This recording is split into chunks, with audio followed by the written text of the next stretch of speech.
Jadi ini muhasabah nafsiyah, 5 cara mengukur diri agar bersikap tawadhu menurut Imam Al-Ghazali rahimahullah. Karena sikap sombong sangat dilarang dalam agama. Karena sombong merupakan sifatnya setan. Kita perlu latihan mengukur kemampuan diri sendiri agar tidak terjebak dalam kesombongan. Kalau Gus Ba mengungkapkan resep muhasabah nafsiyah agar mempunyai sifat rendah hati atau tawadhu. 5 cara untuk muhasabah nafsiyah. Kitab Bidayatul Hidayah karangan Imam Al-Ghazali. Yang pertama, apabila melihat orang yang masih muda, umurnya di bawah kita, maka katakan dalam hati, orang itu belum banyak maksiat kepada Allah, sedangkan aku sudah banyak maksiat kepada Allah. Pasti orang itu lebih baik, lebih mulia di sisi Allah.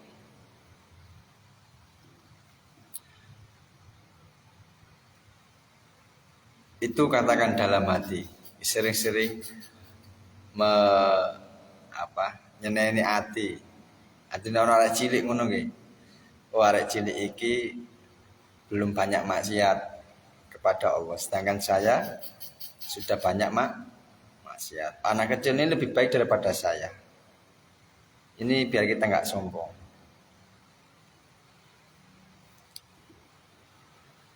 Nomor kali, ketika melihat orang yang lebih tua umurnya daripada kita, maka kita harus berkata dalam hati kita, orang itu sudah beribadah lama dan dia pasti lebih baik. Taatnya dia pasti lebih banyak, ibadahnya lebih banyak daripada saya. Karena umurnya mempengaruhi. Dan dia lebih baik, lebih mulia di sisi Allah.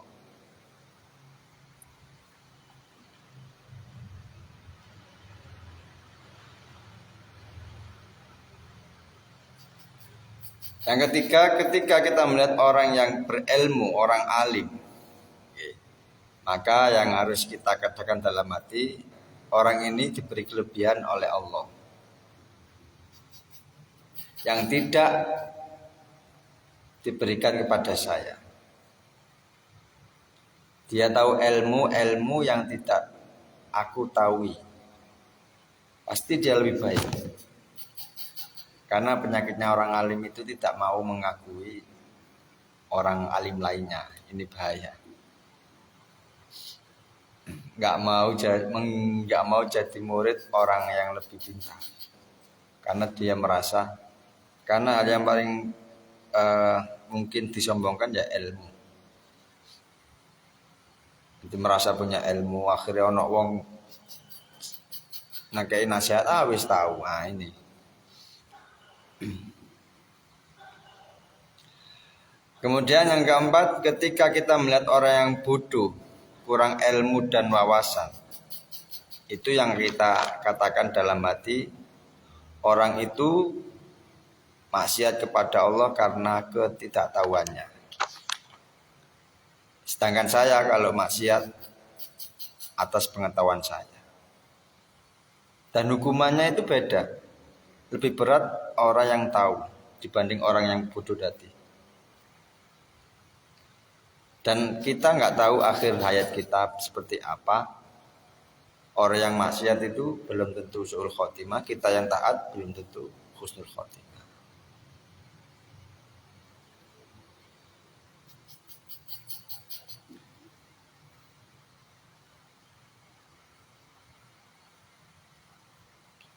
Kemudian terakhir, ketika melihat orang non-muslim, kata Imam Ghazali, kita harus mengatakan dalam hati, siapa tahu orang yang non-muslim tadi memeluk Islam. Dan ini nanti kita akan selamat dari sifat ujub.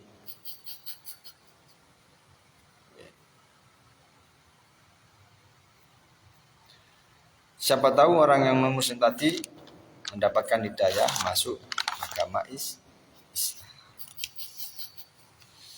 Intinya fala tuzakku anfusakum huwa a'lamu bimanittaqo. Jangan merasa diri ini suci dibandingkan orang lain. Allah lebih tahu siapa orang-orang yang bertakwa. Nek singkate nggih Cak Anwar nggih. Angger ketemu wong, anggapan wong memang lebih baik dan lebih mulia di sisi Allah. Dan kita lebih hina, lebih buruk daripada orang itu. Itu kesimpulannya. Hati sombong bukan terletak pada pakaian, penampilan, wajah. Karena al-kibru batarul haq, menolak kebenaran, wa humtun nasi, dan meremehkan manusia, menghinakan manusia. Anggap aja lah sampai ketemu, mau ikut nang pasar, mau ikut pas sholat nang masjid, sholat Jumat, katakan dalam hati, semua yang ada dalam masjid ini ya Allah lebih baik daripada saya. Sampai nang pabrik juga seperti itu, ya Allah semua yang ada di pabrik ini mereka lebih baik dan lebih mulia di sisi Engkau. Siapa tahu mereka semua punya amalan-amalan rahasia yang membuat Engkau cinta pada orang.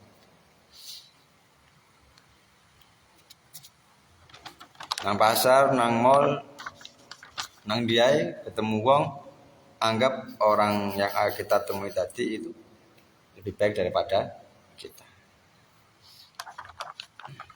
Jadi jelas ya, sombong bukan terletak pada pakaian, tapi batarul haq, menolak kebenaran, wa humtun nasi, dan meremehkan, menghinakan manusia.